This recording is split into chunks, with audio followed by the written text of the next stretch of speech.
I am strong and wise, and I know no fear. But the truth is plain to see. She was sent to rescue me. I see who I wanna be in my daughter's eyes.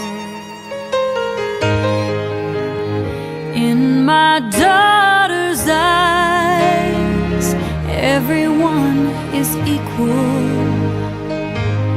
Darkness turns to light, and the world is at peace. This miracle God gave to me gives me strength when I'm weak. I find reason to believe in my daughter's eyes. And when she wraps her hand around my finger, and puts a smile in my heart, everything becomes a little clearer. I realize what life is all about. It's hanging on when your heart has had enough. It's giving more when you feel like giving up. I've seen the light is in my daughter's eyes.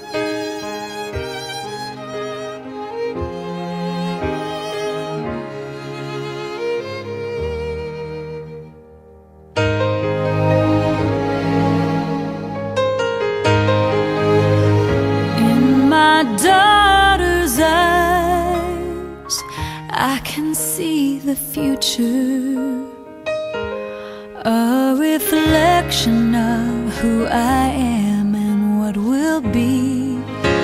And though she'll grow and someday leave, maybe raise a family, when I'm gone, I hope you'll see how happy she made me. For I'll be there in my daughter's eyes.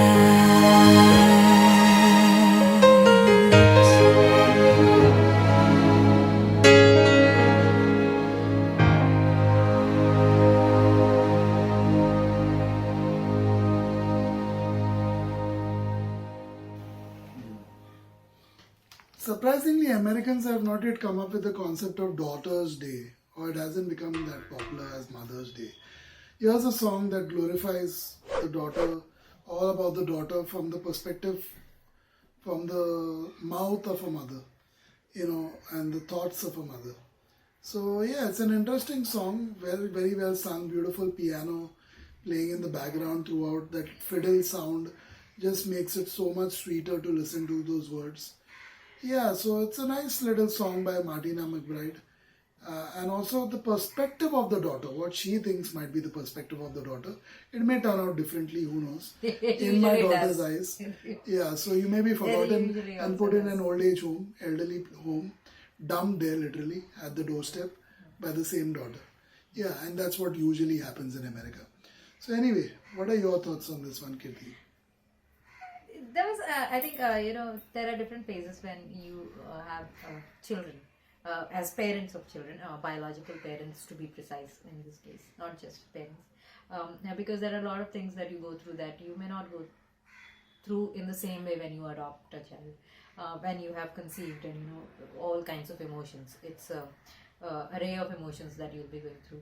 I'm not saying one is better than the other. I think both have their own charm and beauty.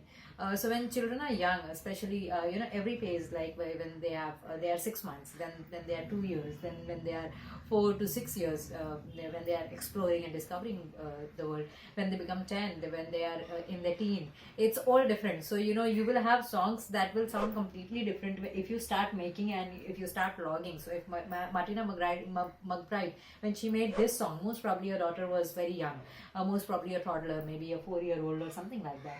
And then this song, when she would be a teenager, I'm sure this song wouldn't be the same as the way it sounded. It would be a different song. So if she completely gives away and has no bias or no taint with this, and public knowing it, and you make another song, altogether another song, when your daughter is between 12 to 18, it would sound completely different. And I'm not trying to act smart here. I know how it is. I know how it goes. So In it will most be different. cases, in Yeah, most cases, it will be different. There are always exceptions. Maybe Yeah, in there are exceptions. this You case, never know. there's an exception.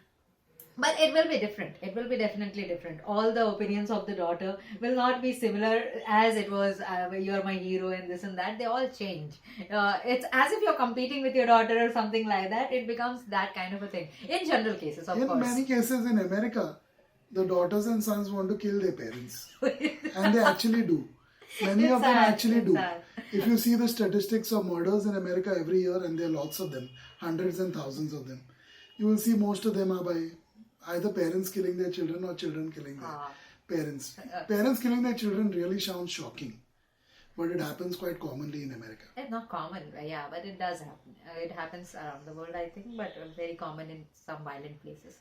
So I completely get it when she sang about how the child becomes something that you, and if you are an aware parent, I'm not talking about all parents, again, nothing is general here, it's pretty personal, but when you have your first child, especially, I don't know about second, third, I haven't had that experience. When you have your first child, and if you are a completely aware person, as you are a mother, or you are spending that kind of a good deal of time with your newborn child, it actually feels like you are more to learn from your child than your child actually, because there's so much purity, honesty, everything is so real, and everything is so unfiltered, that with me, I felt connected with the song on those lines when she said that when my daughter came, it was as if God sent her to rescue me, not the other way around. I'm not rescuing, I'm not the protector, but it felt like she was the protector of me. I felt when I was raising my son that it was the other way around.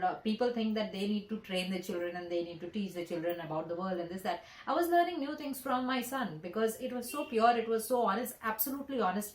All of those things that are hypocritical about the world, and you may have, gotten into you because of the way life is, and you're seeing a completely different version of the world in the child's way of living life. It all became something new for me. So I was discovering new things as he may be discovering new things. And I wanted to keep all of that, as clear moving forward as I could. Because I felt that was the right thing, what a child teaches you than what the world teaches you. And it's just beautiful. That's why I said, when you actually are a biological parent and you are actually living each of these space, but they are different. One song for this space and another for another and third for another. There's a big difference between Indian culture and American culture. Yeah, and it absolutely is culture. American culture is a culture that has no culture. So when you're talking about how parents treat their kids and how kids treat their parents when they grow up, there's a earth and moon difference between the two countries or two cultures. Here we really value our parents. Most Indians live with their parents till the day they die or till the parents die. In the West, it's considered a curse or it's considered something to insult a person. That you're living with your parents still, it's like one of the worst things to say to somebody. It's one of the worst things to do, that you're still living with your parents, even after you're 18 or whatever. But that's a shocking thing. It's like a shocking thing. It's one of the biggest turn-offs on a date, I'm told. Yeah. That if somebody is 28 and above or 30 and above, and he or she is living with the parents, oh God, what is wrong with you? Are you mentally retarded, deranged or something is wrong with you that you're living with your parents? But in India, I'm proud to say, including me, all the children live with their parents till the parents die. Almost all of them. Here and there are exceptions to the rule.